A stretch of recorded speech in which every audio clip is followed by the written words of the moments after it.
ये है भोपाल मध्य प्रदेश में रहने वाली श्रीमती अर्चना पारे और इनका बेटा ऐश्वर्य पारे। ऐश्वर्य शांत स्वभाव, आध्यात्मिकता में रुचि रखने वाला व अपनी माँ की बहुत ही प्रेम भाव से सेवा करने वाला एक आदर्श बालक है। ऐश्वर्य को ये संस्कार उनकी माँ ने जब वो प्रेग्नेंट थी उस समय दिए थे। आइए सुनते हैं अर्चना पारे का अनुभव।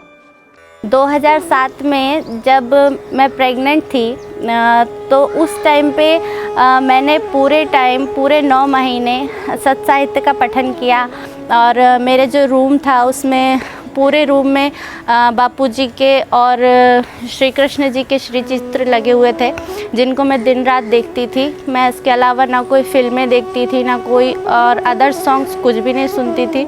सिर्फ जो भी सुनती थी भजन सुनती थी। जैसा कि बापूजी बताते हैं कि यदि आपको दिव्य संतान चाहिए तो आप उसके लिए ये नियमों का पालन करें। और तो उसमें मैंने उन सारी चीज़ों का पालन किया है कि कौन से महीने में क्या करना चाहिए, ये सब पूरा नियम किया है मैंने A to Z।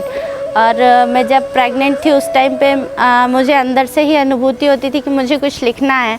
तब मैंने लोरी लिखी थी उसके लिए, तो उस लोरी को मैं गाती रहती थी फुल टाइम। और जब इनका जन्म हुआ उसके बाद में जब इसे कोई भी गाना सुनाया जाता था तो ये नहीं सोता था जब तक कि वो लोरी नहीं सुनाई जाए। जब उसको वो लोरी सुनाई जाती थी तो उसका एक ही अंतरा होता था और ये तुरंत सो जाता था। जो चीज़ को उस टाइम पे करते हैं जबकि बच्चा गर्भ में होता है तो उसके ऊपर बहुत प्रभाव पड़ता है। इसलिए हमको वो ही सारी चीज़ें करनी होती है जो कि हमको बच्चे के अंदर डेवलप करनी है ताकि उनके बच्चों पर भी ये प्रभाव पड़े जैसा मेरे बच्चे पर पड़ा है। ये बहुत ही शांत बच्चा है, श्लोक पढ़ता है, इसको पढ़ने में रुचि है।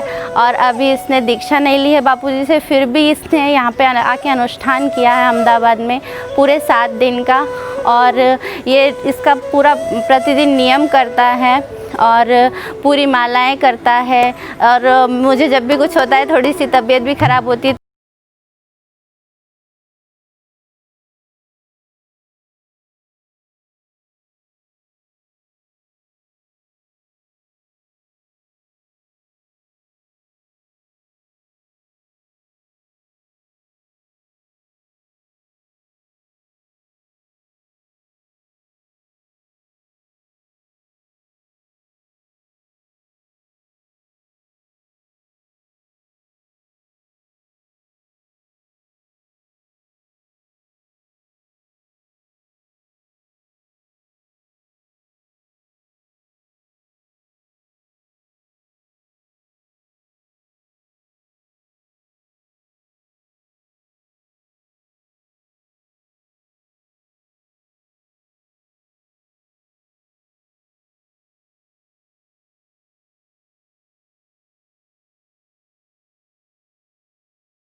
आज के टाइम में ये चीज़ होना बहुत बड़ी बात हो जाती है कि आपने कुछ बच्चे को बोला और वो फॉलो कर रहा है। तो मेरे लिए ये बहुत बड़ी बात है और सभी के लिए ये बहुत बड़ी बात हो जाती है। मैं बापूजी की शुक्रगुजार हूँ कि जिन्होंने मुझे ये सही रास्ता दिखाया।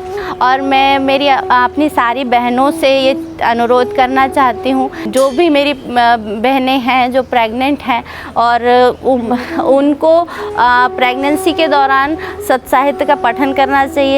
जो भी इंस्ट्रक्शंस बापूजी बताते हैं वो सारे फॉलो करना चाहिए, तो ये बिल्कुल पूरा होगा आपका। आप सत्य साहित्य का पठन कीजिए, अच्छी चीज़ें ही उस टाइम पे कीजिए और सारे भजन वगैरह सुनिए और जो चीज़ें बोली जाती हैं आपको करने के लिए वो सभी चीज़ें कीजिए।